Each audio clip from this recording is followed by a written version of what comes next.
Hello, lovely people. Thank you so much for joining me today. We have a practice that's focused on the lower half of the body and deep relaxation through the use of anatomical imagery. I will be guiding us through that for the first part of our journey together, and then I will allow you to let that integrate with a beautiful piece of music that I've selected for the latter part of our time together. So make sure that you are ready to settle in, get whatever you need to find yourself in a comfy position, pause if you need to, organize yourself, and then we'll get started together. As we settle in here together, take a moment to land in your body and notice just how much general noise or fuzz, I'm going to call it fuzz, there is. So that could also be thought of as a lack of clarity, maybe an inability to really even sense that you're in your body fully. And so just notice very without, overly judging where you're at in terms of noise and fuzz in your body as we get started.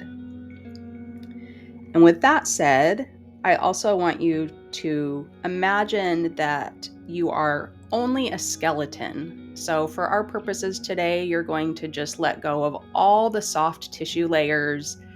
You don't have any organs, you don't have any muscles, you don't have any connective tissue. You're literally just a skeleton. And we're going to use that image of our skeletal self to guide our focus through these landmarks.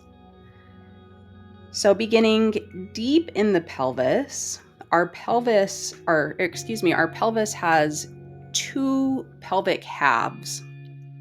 And if you can visualize that each of these pelvic halves look similar to a large sponge, and they have, even though the bone itself doesn't twist, when you walk, for example, there's a twisting and ringing and spiraling motion that happens in the bone, around the bone. And sometimes we think of bone as being rigid, and it is to some extent, but there's still a quality of allowing movement and flow through the bone. So if you can set up an image, finding in your mind's eye both of your pelvic halves, and they are each a large sponge, maybe like a sponge that you would clean your car with. And there's a wringing out and a twisting quality. I can sense that movement is happening really intrinsically, even though I'm not actually moving, or if we were in a shared space together, I wouldn't be able to see you moving. So it's deep and it's intrinsic and it's all in the bone. So noticing what that does to freeing up your lower back, or maybe it allows your bladder to soften a bit.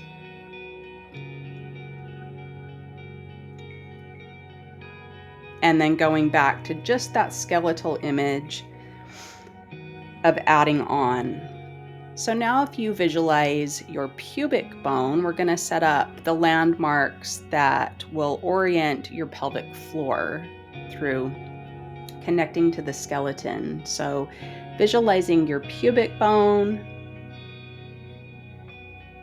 and then visualizing a line of energy connecting your pubic bone all the way down around the perineal floor to your tailbone,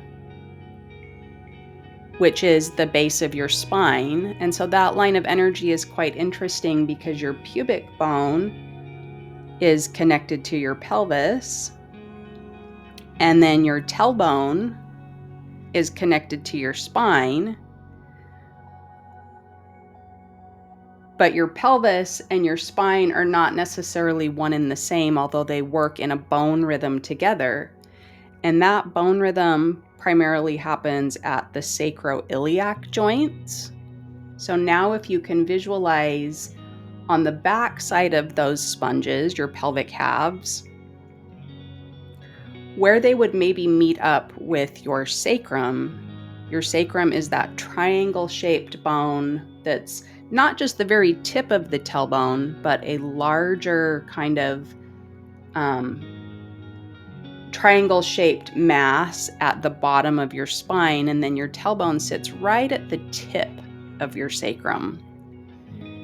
So on either side of your sacrum, there's a joint, a sacroiliac joint, and that is gliding smoothly, if you can imagine that being nice and well oiled and lubricated, and it glides and it has flow and it moves in conjunction with your pelvic halves, with those big giant sponges. Now there's another few bony landmarks in the pelvis. We have our sitting bones, which are located, depending on what your relationship to gravity is at the moment, you may or may not be able to sense them in contact with the surface that you're on, but you can still visualize them. And so they are the bottom tips of that sponge. And so just to clarify, if we focus our attention more specifically on the pelvic floor area through our attention to bone orientation, we have our pubic bone at the front part of the pelvic floor. We have our tailbone, which is at the very bottom tip of the sacrum at the back of the pelvic floor. And then on either side, we have our right sitting bone and then our left sitting bone. And those 4 points come together to form a kite type shape and allow our pelvic floor structure to be stretched across those 4 landmarks. So I realize that's a lot of information. I give it to you because knowing your own anatomy can lead to a deep sense of ownership and relaxation. So just take a moment and let it settle in, and I'm just going to guide our attention very gently through those landmarks. We have our left pelvic half, which is a nice large sponge. It's able to twist and ring. At the bottom of that sponge is our left sitting bone. We have our right pelvic half. Again, it's a big, juicy sponge. It's able to twist and ring. And at the bottom of that sponge is our right sitting bone. We have our pubic bone at the front of the pelvic floor. We have our tailbone at the back of the pelvic floor. And then if you add on those 2 landmarks of our sitting bones at the bottom of either side of our pelvic halves, our pelvic sponges, you now have 4 bony landmarks which form a pelvic kite. And now take a moment to notice if you divided that kite, literally like a kite. So if you drew a line from the front of it, your pubic bone, to the back of it, your tailbone, and a line from your left sitting bone to your right sitting bone, and divided it up into 4 triangles, do you have an awareness of which of these triangles feels overstretched, that it's spread too thin? So now we are adding in a little bit of imagery of some tissue in. And if it's not clear, that's fine, but just roll with it. See if you can sense where there's one of those quadrants, one of those triangle quadrants that's overstretched. And then, because we're a three-dimensional structure, notice where you feel there's a quadrant or a triangle that's too tight.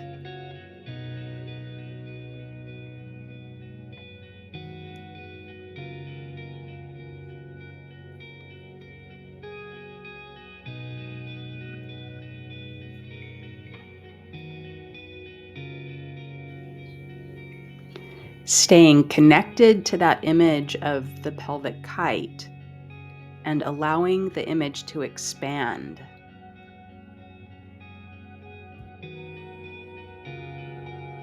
Noticing how a kite oscillates. It goes with the current. It has a flexible quality to it.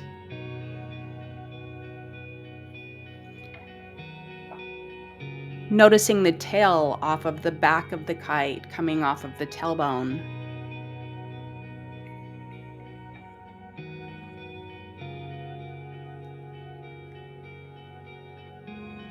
Sensing that band of flow, that energetic flow coming off of your tailbone. Responding to the vibrations and oscillations of the kite.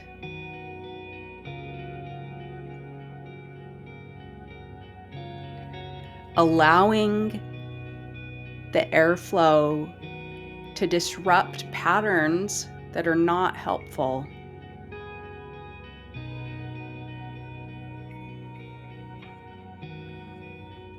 The currents can shift and move and transition areas that are held too tight or overstretched,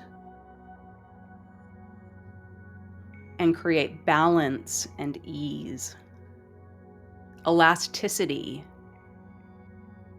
responsiveness, connectivity.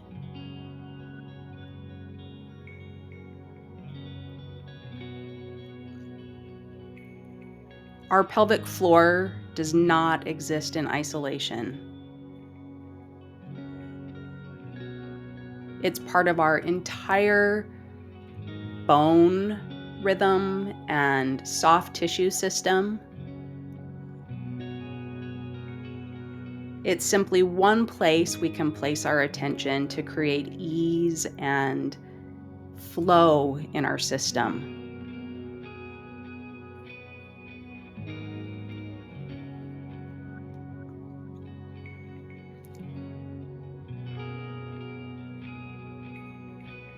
Staying deep within your pelvis, maintaining a powerful but perhaps more subtle awareness of this kite structure and the sponges and all the bony landmarks that you've become familiar with.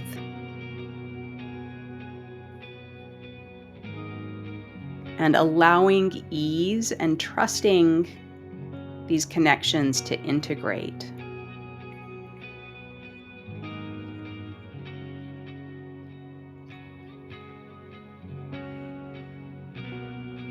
Trusting the energy of the music and your ability to visualize.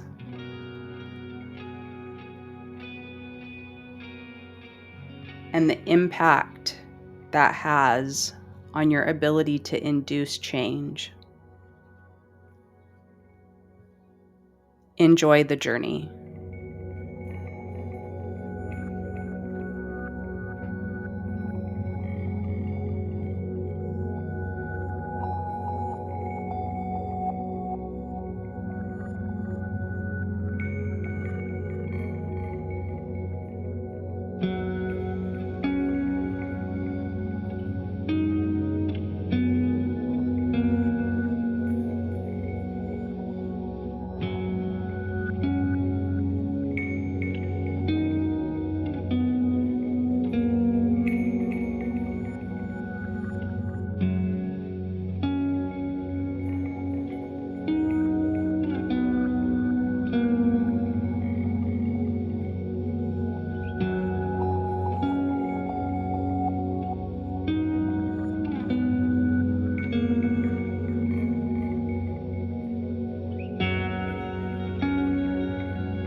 Very gently allowing your awareness to expand into your entire body, and that original check-in with fuzz versus clarity.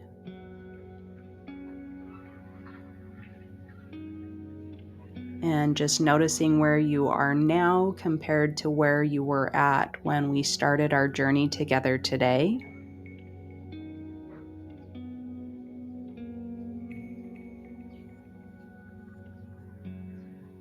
And allowing your entire awareness to go forward with soft intention, yet also flexibility as you move through the rest of your day with ease. Thank you again for joining me. I will see you again very soon. Take care and bye for now.